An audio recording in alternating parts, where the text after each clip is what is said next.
बिस्मिल्लाहिर्रहमानिर्रहीम नहमदुहु व नुसल्ली अला रसूलिहिल करीम अम्मा बाद।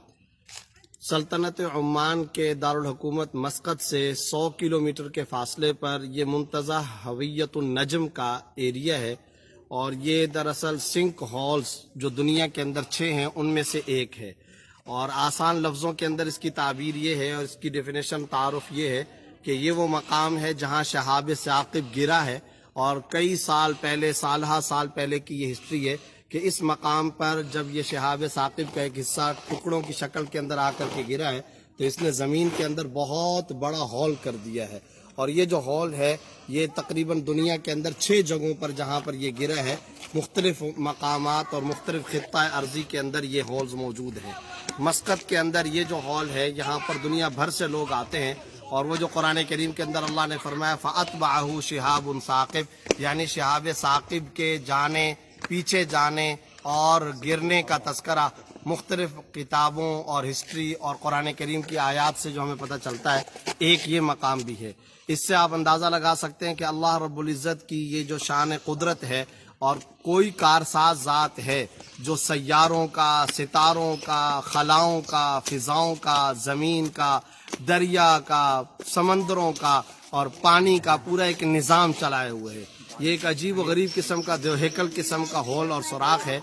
और कहा यह जाता है कि जब यहाँ पर आकर के ये गिरा था तो इसके गिरने के बाद इतना बड़ा ये सुराख और इतनी बड़ी ये खुदाई और इतना बड़ा खड्डा आकर के ये बना है।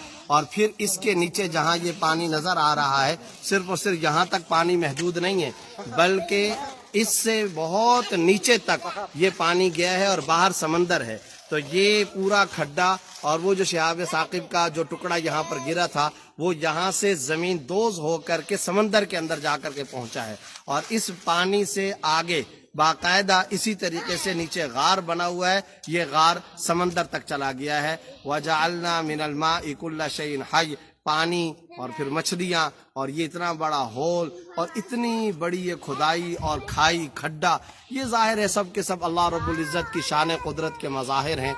अल्लाह रब्बुल इज़्ज़त ने दुनिया के अंदर जो मुख्तलिफ़ किस्म की अपनी निशानियाँ रखी हैं उनमें से आलम के अंदर, दुनिया के अंदर ये एक अहम तरीन निशानी है। अल्लाह रब्बुल इज़्ज़त अपनी निशानियों और अपने कुदरत के इन मज़ाहिर से अपनी ज़ात का हम सबको तारुफ नसीब फरमाए। दुनिया के लोग यहाँ आते हैं, अभी तक मिलियंस लोग यहाँ पे आके जा चुके हैं, तो आपको कैसा महसूस हो रहा है? बहुत अच्छा महसूस हो रहा है। अल्लाह ताला की कुदरत का खूबसूरत और शानदार मजहर है।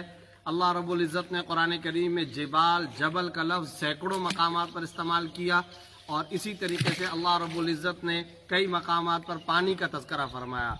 ये पानी और फिर ख़ास तौर पर सिंक होल और पहाड़ों के दरमियान में खुदाई वाला और शहाब साक़िब के अटैक वाला ये पॉइंट और मकाम है।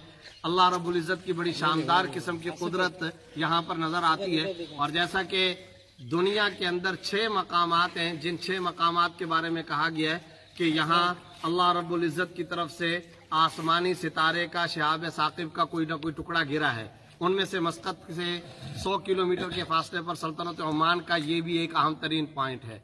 मैं ये समझता हूँ कि अल्लाह ताला की कुदरत का एक शानदार मज़हर है। लोगों को आना चाहिए, देखना चाहिए।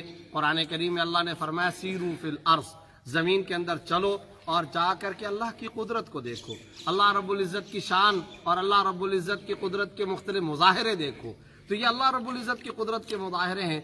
कोई तो है जिसने पहाड़ों को कील बनाकर जमीन के चारों अतराफ के अंदर गाड़ दिया है। ये जो सूरत नबा के अंदर अल्लाह रब्बुल इज़्ज़त फरमाते हैं कि अल जिबाल, जिबाल को फरमाया औतादा, ये कील हैं और फिर इनके अंदर ये खुदाई। अच्छा, वो ताकतवर कैसी चीज होगी जो शहाब साक़िब की शक्ल में, जिसने पहाड़ के अंदर इतना बड़ा होल कर दिया और पहाड़ को तराश दिया, पहाड़ की चट्टानों को काट करके रख दिया है। ये आप अंदाजा लगाएं। मैं इस मकाम पर एक और बात भी कहना चाहता हूँ, वो ये है एक आसमानी अल्लाह की बनाई हुई मखलूक जिसने आकर पहाड़ में इतनी बड़ी खुदाई कर दी। तो वो जो क़यामत के बारे में आता है, अल्लाह रब्बुल इज़्ज़त फरमाते हैं कि ये पहाड़ धुनी हुई रुई की तरह हो जाएंगे और ये बाकायदा कपास के ज़र्रात और रुई के इंग्रेडिएंट्स की तरह हवा में उड़ते हुए नजर आएंगे। वो मुज़ाहिरे आज अल्लाह रब्बुल इज़्ज़त ने दिखा दिए। एक सितारा गिरा है, उस एक सितारे से इतना बड़ा होल اور پہاڑوں کی چٹانوں کو تراش لیا. ان تمام مخلوقات سے ہمیں اللہ رب العزت اور خالق کی طرف متوجہ ہونا چاہیے. وہ اللہ کتنی طاقت رکھتا ہوگا اور اللہ رب العزت کے پاس کیا پاور ہوگی, اور اللہ رب العزت کے پاس فیصلہ, ڈیسیجن, اشیاء بنانے بگاڑنے کی کتنی غیر معمولی طاقت اور قوت ہوگی. تو مخلوق سے خالق تک پہنچنا, اشیاء سے خالق اشیاء تک پہنچنا, کون و مکان سے خالق کون و مکان تک پہنچنا, یہ ایک مومن کا وتیرہ اور ایک مومن کا طریقہ ہونا چاہیے. قرآن میں جا بجا یہ جو اللہ رب العزت نے درختوں, فضاؤں, آبشاروں, جھیلوں, سمندروں, دریاؤں, اشیاء, پہاڑوں, چٹانوں کا تذکرہ کیا ہے, ان سب کا مقصود اصلی کیا تھا کہ ان اشیاء سے تم اللہ رب العزت کی قوت اور طاقت کو پہچانو. معرفت خداوندی یہ دراصل ان اشیاء کا اصل مقصودی فلسفہ اور پیغام اور سبق ہے. اللہ رب العزت ہم سب کو یہ حقیقی اور یہ توحیدی پیغام سمجھنے کی توفیق عطا فرمائے. آمین آمین.